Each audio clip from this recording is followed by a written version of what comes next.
온라인 셀링 처음 시작하시는 분들이 회사가 어떤 어떤 방식으로 망하고 또 어떤 회사는 어떤 방향으로 성장하는지를 제가 한번 알려드려 볼게요.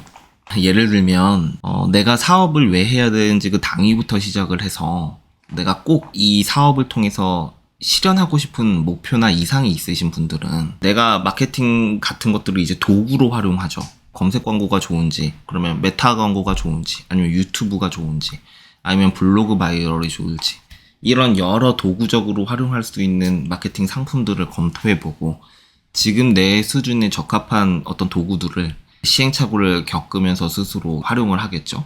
자, 근데 내가 사업을 시작할 때 돈을 버는 것이 1차적인 목표였던 분들은 기본적으로 생각이 어떻냐면 지금 현재 사람들이 어떤 방식으로 돈을 버는지에만 포커싱이 맞춰져 있어요. 그러니까 예를 들면 검색 광고를 통해서 유입을 어느 정도 잡고 상세 페이지 개선하고 그 다음에 제목 잘 써서 이제 오거닉한 유입을 더 만들고 블로그 바이럴을 통해 특정 키워드의 콘텐츠를 깔아두고 지면을 장악해서 우리 몰로 들어오는 유입량을 늘려 구매 전환율을 개선시킨다든지 이게 전부 다 사실 망치를 사용하는 방법을 배우는 거죠. 이걸로 뭘 만들지는 고민하지 않는 거예요. 망치로 사용해서 무슨 집을 지을지는 고민하지 않고 자꾸 망치를 쓰는 방법, 톱을 쓰는 방법, 이런 연장을 다루는 방법들에만 관심이 있는 거죠. 그러니까 어뷰징의 유혹에도 쉽게 빠지는 거예요. 예를 들면 우리가 네이버 검색 광고 알고리즘에 상위로 노출되는 곱셈이잖아요. 알고리즘이. 공식이 있는데 파악하기가 요즘은 훨씬 더 어렵죠. 옛날에는 그런 걸 마케팅 대행사에서 파악을 먼저 하냐, 이게 승부처인 시기가 있었지만 지금은 어렵죠. 네이버에서 관리하고 있는 블로그의 등급이나 이런 것들도 너무 세분화되어 있고 그때마다 로직이 다르게 정리되니까 사람이 쉽게 가고 싶은 거예요. 원래는 그럼에도 불구하고 그것들을 분석하고 컨텐츠를 어떻게 발행하고 키워드를 어떻게 잡아갈지 이런 것들을 계속 내가 고민하고 쌓아가야 되는 게 사실은 이 과정이 중요한 건데 이게 사실 힘드니까 어떤 거에 이제 사로잡히냐면 알고리즘에 어쨌든 중요한 게 클릭수야. 그러면은 클릭수를 그냥 늘려주는 어떤 프로그램 같은 게 있으면 그걸 그냥 사는 거예요.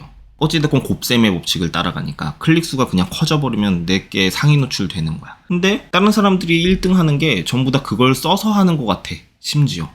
그럼 내가 안 하면 안 될 것 같잖아요. 왜냐면 이 사람은 처음부터 돈을 버는 것 자체에 동인이 있었으니까 당연히 그것도 돈 버는 기술 중에 하나라고 보고 사용할 가능성이 높죠. 다른 것도 있어요. 이거는 좀 극단적인 예였지만 사람들이 아주 쉽게 죄책감 없이 하는 것들, 뭐냐면 리뷰수가 구매에 긍정적인 영향을 미친다고 하니까 리뷰 작업을 미리 해두는 거예요. 업체를 써서.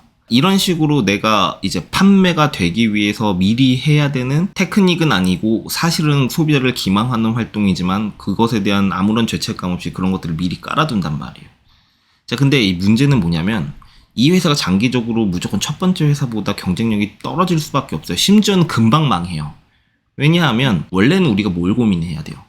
고객들이 리뷰를 쓰게 해주려면, 그것도 좋은 후기를 쓰게 해주려면 우리가 고객의 만족도, 고객의 구매 경험을 어떻게 만들어야 되지?가 회사에서 언제나 가장 중요한 화두로서 사람들 사이에 토론이 있어야 되는 거잖아요. 늘.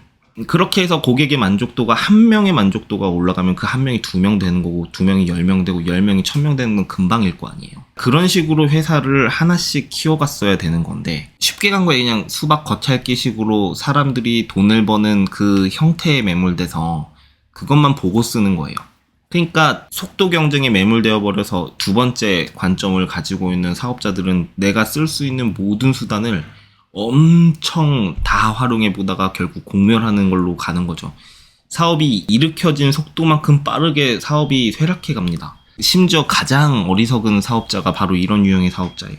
벌어둔 돈을 그냥 내 자신의 그릇을 메타인지하고 여기까지다 우리는 하고 그냥 정리했으면 그래도 이익이라도 남는데 이 모든 걸 전부 다 어뷰징, 마케팅 모든 것에 다 다시 분산 투자해서 결국 사업에서 내가 시간만 버리고 남는 건 하나도 없고 이렇게 회사를 망하시는 분들이 진짜 많아요. 근데 첫 번째 사람은 어때요? 물론 누구나 나 자신의 생존 때문에 사업을 시작하겠지만요.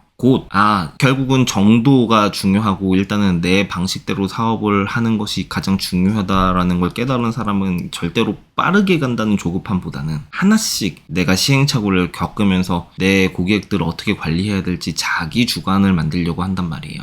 그러면은 이 회사는 다른 사람들, 그러니까 쉽게 빠르게 성장하는 회사들에 비하면은 천천히 가는 것처럼 느껴지겠지만 이 상대적인 거잖아요. 결국 누가 오래 가냐의 문제로 바라보면은 이 회사가 맞는 거죠. 첫 번째 회사가. 이게 맞아요. 결국은 이 논의를 계속 할 수 있는 팀원들을 모으셔야 되고요. 그렇게 회사 안에서 서비스의 품질을 개선시키기 위해서 우리가 무슨 노력을 해야 되는지를 주제로 대화의 빈도가 엄청 많아져야 돼요. 쉴 때도 그런 걸 얘기하면서 쉬는 팀이 결국은 성장하니까.